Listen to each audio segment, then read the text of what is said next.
A continuación vamos a escuchar al profesor Omar Osorio Moretti. Por primera vez nos acompaña en este seminario. Esperamos que nos siga acompañando en futuras actividades vinculadas con las escritoras venezolanas. Bueno, te escuchamos, Omar, y gracias una vez más por haber aceptado esta invitación. Bueno, ¿me oyen bien? Sí. Sí. Qué bueno. Bueno, nada, primero que nada, Marisol, gracias por la invitación. Estoy verdaderamente honrado de participar en este evento y sobre todo pues de hablar de una obra tan importante, interesante y vigente en todos los órdenes, no solamente a nivel, digamos, de pensamiento, el orden ideológico, sino también el estético, que me parece que sigue siendo un referente en la literatura contemporánea, el caso de esta novela, ¿no? Y con lo que ha dicho pues la profesora Rivas es mucho, creo que se enfatiza, ¿no? Y queda como confirmado. Voy a compartir mi pantalla. Quiero ver si todo marcha bien. Por favor, coméntenme ustedes si pueden ver todo lo que pienso mostrarles. A ver. Estoy dando por casualidad algo de lo que estoy mostrando. Aún no aparece, Omar.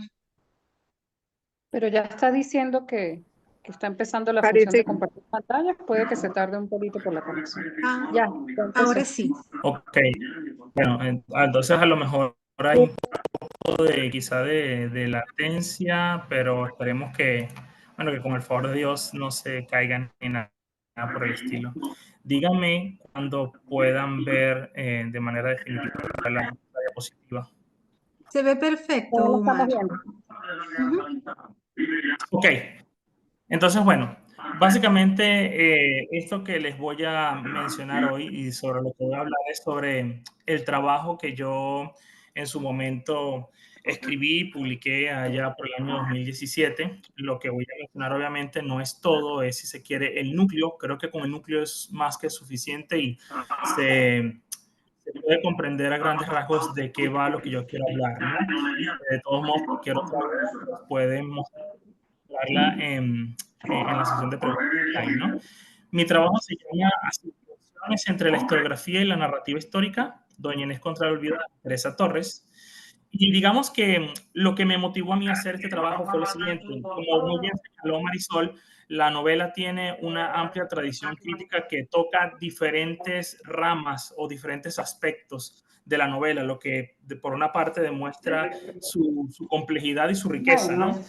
Obviamente vemos los elementos intrahistóricos que en algún momento estudió bastante bien la profesora Rivas, pero también hemos visto cómo han intentado mirar o han mirado el carácter, digamos, de subalternidad o de cómo se ponen en primera fila autores que serían subordinados por ser mujeres, como es la mirada que en su momento hizo Beatriz González Estefan, y hasta las más recientes, pues que han tomado en consideración asuntos de raza y género, y pienso en el trabajo de Patricia Valladares Ruiz, que me parece uno de los más interesantes que se ha publicado últimamente. En mi caso, no está propiamente en sintonía con estas miradas, sino un poco más, digámoslo así, con lo que en su momento planteaba Susana Zanetti, si mal no recuerdo, ya por el 2004, sobre la crítica de los proyectos modernos en América Latina y especialmente en Venezuela, que es donde yo quiero un poco poner mi énfasis y, si se quiere, mi aporte, tomando en consideración sobre todo los discursos historiográficos. Al ser una novela histórica, me parece que los temas que toca, los motivos que se desarrollan y de alguna manera el énfasis o la interpretación de tales motivos de una u otra manera nos pone en diálogo, a veces en tensión o fricción con el discurso historiográfico, y es un poco lo que yo quise estudiar, un poco ver esas, digámoslo así, rastrear esos principales componentes ideológicos que de alguna manera han constituido la conciencia histórica venezolana contemporánea, que de alguna manera esto lo trata el texto. Entonces yo tuve una serie de interrogantes que las resumí en tres pues grandes bloques, ¿no? ¿Qué causas explican el proyecto estético ideológico manifiesto en Doña Inés contra el olvido y su relación con el discurso histórico? Eso sería uno.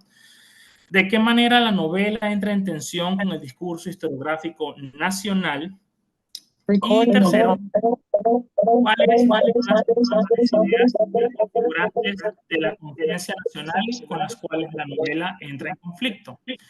Una vez planteado esto, más o menos los hallazgos que yo tuve fueron los siguientes, ¿no? Lo primero que yo quise hacer en el trabajo es tratar de explicar por qué podríamos hablar de que existe una tensión entre el discurso historiográfico y el discurso novelesco, porque hoy en día son dos cosas distintas. Uno asume uno como ciencia social y otro como un arte que, como sabemos, sería un conocimiento intransferible, ¿no? A diferencia de la ciencia social que se estudia incluso hoy en día. Entonces, lo que yo planteo en una primera parte de mi trabajo es que antes no era así y que progresivamente lo que va a ocurrir es un divorcio, pero ese divorcio, como suele pasar muchas veces, deja ciertos rasgos, ciertas conexiones que tarde o temprano pueden volver a rearticularse.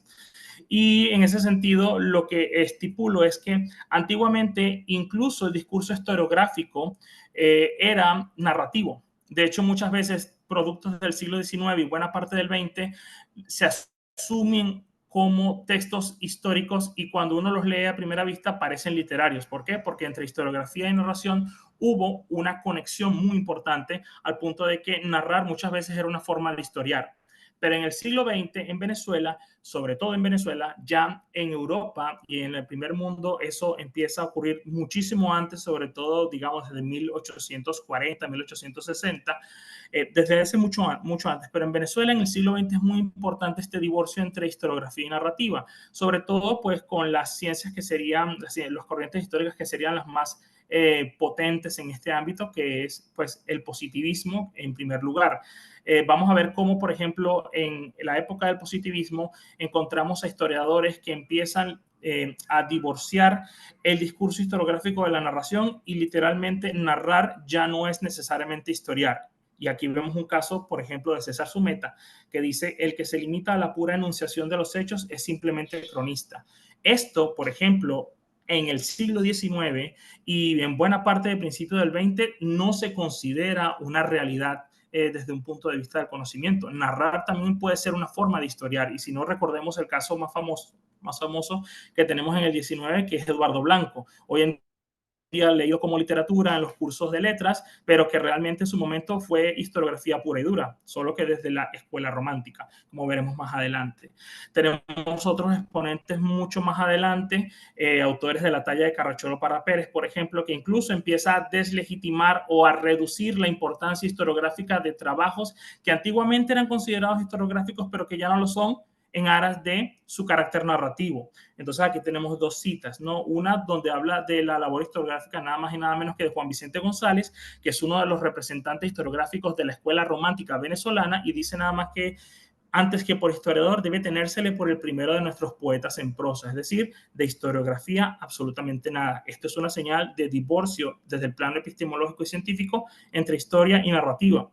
Y cuando habla de Vigilio Tosta García, un autor relativamente menor hoy en día o a los ojos de la crítica, pero que en su momento fue muy famoso, habla de que Vigilio Tosta García es un Galdós para pobres, inventor en Venezuela de la historia novelada o la novela historiada. Está haciendo alusión a una serie de obras llamadas Los Episodios Venezolanos que de alguna u otra manera tienen conexión poética con los episodios nacionales de Galdós, leídos en su momento como historia, y para el momento en que está hablando Parra Pérez no se considera historiografía.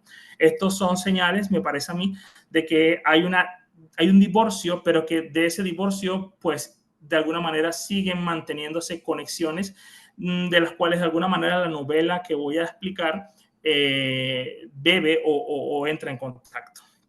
Con lo cual nos queda en la época moderna, en el siglo XX, sobre todo en el ámbito historiográfico, como una suerte de paradigma con atributos absolutos, ¿no? La historiografía como ciencia social que se maneja con prosa conceptual, con la abstracción, donde hay manejos de hipótesis, donde hay resultados tentativos y nunca totales, nunca absolutos, nunca totalmente abarcantes, y en consecuencia, al ser un discurso científico que genera autoridad, se convierten en, de alguna manera, discursos tranquilizadores, porque ofrecen respuestas sobre una metodología científica que brinda una sensación de seguridad. Por otra parte, vamos a tener que la narración entonces va a quedar relegada al espacio del arte, como una suerte de ficción que no tiene ningún tipo de incidencia en la vida real, en la vida social, no tienen ningún tipo de operatividad de algún tipo, Obviamente usaría la prosa poética, manejaría la concreción por encima de la abstracción, puesto que vemos acciones, sobre todo en el ámbito de la narración. Hay un manejo de eventos y de una percepción de verdades totales. Esto es una de las grandes, si se quiere, ventajas que a veces había tenido historiográficamente la narración por encima de la prosa conceptual, que la narración siempre da una sensación de estar tocando las cosas de manera abarcante y como con una mayor solidez, en contraposición con las hipótesis que siempre son susceptibles de cambiar y que siempre están reducidas. Y esto hace que muchas veces el discurso artístico, sobre todo a través de la nueva novela histórica, se generen los llamados discursos cuestionadores, que es lo que pasa con algunos novelistas que han tocado el discurso historiográfico en las novelas y manifiestan, digamos, interpretaciones diferentes de los hechos históricos, ¿no? Creo que los casos más famosos que podemos tener en el siglo XX fue el caso de Francisco Herrera Luque, ¿no? Aunque me parece que el alcance de la obra de Ana Teresa Torres es diferente a lo que usualmente llegó a ser Herrera Luque a nivel histórico-literario. Entonces, viendo esto y explicando que hay una conexión entre historiografía y literatura que, a pesar de que se separaron a nivel epistemológico, todavía existen, todavía quedan rasgos, todavía puede haber esa suerte de conexiones, tomando en consideración que fueron miles y miles de años narrando para hacer historia. Explico un poco cuáles serían las causas históricas por las que una novela como la de Ana Teresa Torres está surgiendo en ese momento. ¿Por qué notamos, por ejemplo, ese tono tan pesimista, tan sombrío, tan duro cuando se trata de representar los acontecimientos históricos venezolanos? Que es algo que suele ser común, pero en este caso me parece que hay una coyuntura que lo fortalece o lo favorece. Entonces, lo que quiero mostrar es que esto es el resultado de una suerte de crisis históricas, de lo que llamo el declive, pues, de la Gran Venezuela, como se llamó en el siglo XX. Recordemos que en el siglo XX hay como dos grandes conquistas históricas que impulsan al Estado venezolano y a la sociedad en general a tener cierto prestigio o a tener una suerte de avance en el siglo XX. El primer elemento es el 23 de enero de 1958, con lo cual estamos ante la restauración de la democracia que había llegado con el trienio Adeco en la época de los 40, aunque historiográficamente hay gente que cuestiona eso y le da ese honor a lo que sería el posgomecismo, pero eso es otro tema que no quiero entrar aquí. Yo me quedo con esta posición historiográfica. Eso quiere decir que a partir de aquí Venezuela entra en un periodo democrático en donde vamos a ver una serie, pues, como manifiestan muchas veces los discursos historiográficos, esplendor, esa suerte de progreso que avanza a nivel histórico dentro de la nación. Vamos como ascendiendo cada vez hacia algo mejor. Esto es un punto, si se quiere, luminoso dentro de la historia venezolana. Y el segundo es el 1 de enero de 1976, cuando en el primer gobierno de Carlos Andrés Pérez se nacionaliza la industria petrolera, entre otras cosas porque entonces la nación venezolana adquiere recursos económicos cuantiosos para llevar a cabo este proyecto de modernización que ya se había conseguido en el plano político con la democracia, pero que ahora a través económico se va a lograr a través de una serie de proyectos educativos, de modernización, de actualización tecnológica, etcétera, etcétera, etcétera. Estos, si se quiere, son dos grandes momentos luminosos dentro de la historia que tristemente después van a tener una decadencia o la crisis histórica.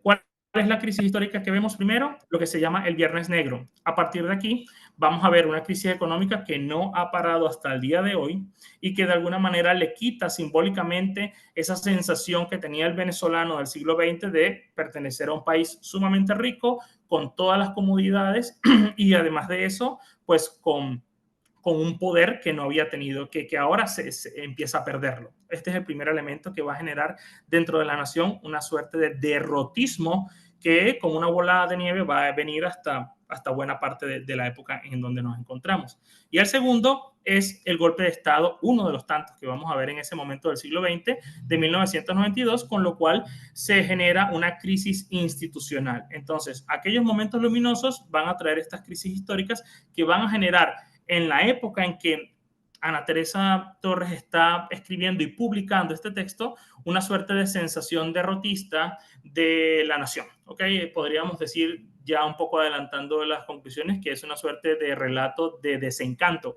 frente a todos estos proyectos modernos que pues, se habían prometido como garantes de una felicidad en la tierra, ¿no? En el presente.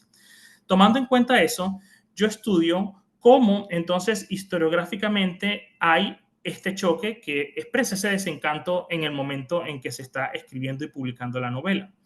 ¿Y cómo vemos eso? Aquí yo lo que hago es estudiar algunas de las corrientes historiográficas que ayudaron a contribuir en la conciencia nacional una serie de ideas que la novela va sencillamente a poner en tela de juicio o va a matizar. Entonces, ¿cuál es la primera corriente que yo estudio aquí? El romanticismo, que como todos sabemos es la vertiente que nos da la historia patria y nos da esa sensación de pertenecer a una épica gloriosa de que de alguna manera nos rodea y hace del pueblo venezolano pues un pueblo puro, aguerrido, que además va a luchar contra una tiranía malvada y que en su momento eran los españoles. Y el segundo elemento es el siglo XX, sobre todo, digamos, con las influencias de la escuela positivista, las que van a ocurrir después en las academias, que tratan de ver la historia, como dije anteriormente, como una sucesión progresiva de eventos que son óptimos, que son buenos y que llevan como en una escalera hacia un grado ascendente a la nación venezolana. De manera que si nosotros comenzamos bajo un estado violento o precario, en la época de la conquista o después de la independencia, pues para el siglo XX nosotros, como hemos avanzado en el tiempo cronológico, también hemos evolucionado en el plano político, social y cultural. Entonces, contra esta serie de paradigmas, de ideas, de creencias o de mitos, como lo quieran llamar, la novela va a estar en constante diálogo y choque.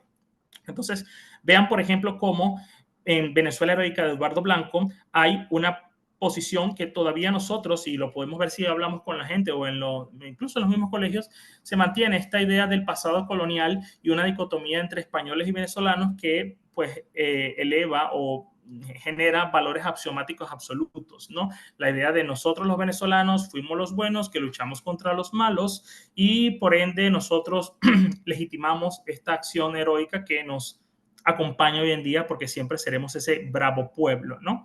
Entonces, esto que están viendo acá es básicamente la síntesis que hace Eduardo Blanco de 300 años de historia colonial, es decir, como un gran cementerio de 300 años, ¿no? Donde nada se movía y todo estaba muerto.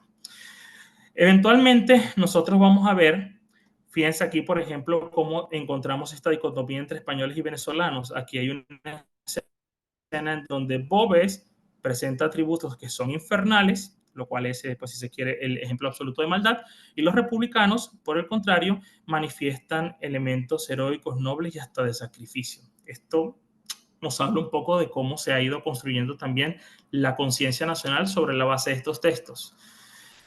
¿Qué ocurre en el caso de doña Inés contra el olvido? Que esto se va a cuestionar. Y una cita que yo veo aquí me parece significativa, en la que doña Inés está hablando pues, de las cédulas de gracias al sacar. ¿No? Le firmaste una cédula para salir del apuro y sin medir las consecuencias. Y después habla, viste a José Colmenares, negro y marrón, que de alguna hacienda se había escapado la cicatriz del cepo, te contó que los criollos éramos crueles y los maltratábamos, pues te hubieras quitado la peluca y venido tú mismo a meterlos en cintura. Esto habla de una posición más bien matizada entre esas relaciones que podrían haber ocurrido entre los españoles y los criollos, y da una visión, si se quiere, mucho más compleja y madura de lo que pudo haber pasado, pero eso no deja de chocar con la visión que nosotros usualmente tenemos de nuestro pasado, como que nosotros fuimos los buenos que luchamos contra los malos esclavizadores. Aquí vamos a ver muchas veces que los esclavizadores no necesariamente eran tan esclavizadores. Y en ese sentido podemos ver cómo este lado humano de los vencidos de alguna manera a la tradición histórica nacional. Es decir, cómo doña Inés, a pesar de ser una mantuana y ser una persona que no estaba del todo de acuerdo con el proyecto revolucionario, sin embargo, forma parte de nuestro pasado. Y esto es un elemento, pues, de mucha crítica en el ámbito historiográfico y de la conciencia nacional. Lo que mencioné anteriormente con el caso del positivismo está aquí, los hechos históricos como un progreso ascendente de la historia. Esto lo podemos ver, por ejemplo, en algunas citas que encontré, que hay muchas más, pero que me parece que son las más relevantes porque también son las más populares o los autores más populares. Tengo un ejemplo de Tapices de Historia Patria de Mario Briceño Iragorri, quien habla, por ejemplo, de la República y que la considera como una monarquía que cambió y mejoró de signos. Eso lo que habla es de la historia político-social como un progreso ascendente, como una suerte de evolución en donde ya no podemos ir para atrás porque ya el atrás se ha quedado atrás, valga la redundancia. O, por ejemplo, estos muy famosos y de amplio alcance como José Luis Salcedo Bastardo, que habló, por ejemplo, que desde 1830 hasta 1935, es decir, desde el inicio de la Cuarta República hasta el fin del gomecismo o de Juan Vicente Gómez, se perdieron 21 lustros de historia. Es decir, cómo esto de alguna manera implicó que se retrasara o el carro de la historia se frenara y después se acelera con el advenimiento de la democracia y la República Democrática que de alguna manera nosotros bebemos. Bien, entonces fíjense que hay una parte sobre todo al final que me parece muy reveladora de cómo hay un cuestionamiento incluso de esos elementos que se consideran fundamentales dentro de la vida política venezolana y que hoy en día pues valoramos mucho, como es la democracia. Es una escena en la que un personaje está hablando con alguien que creo que fue un ministro o algo, y de pronto descubre o ve esta persona que el hijo de este personaje es una persona que tiene como algún tipo de enfermedad o es una persona especial. Y cuando la deja a un lado y la lleva al pasillo, tienen este diálogo en donde habla con el doctor y habla de la hija. Y hay dos frases, que me voy a quedar solamente con las frases en amarillo, que demuestran este cuestionamiento de la democracia.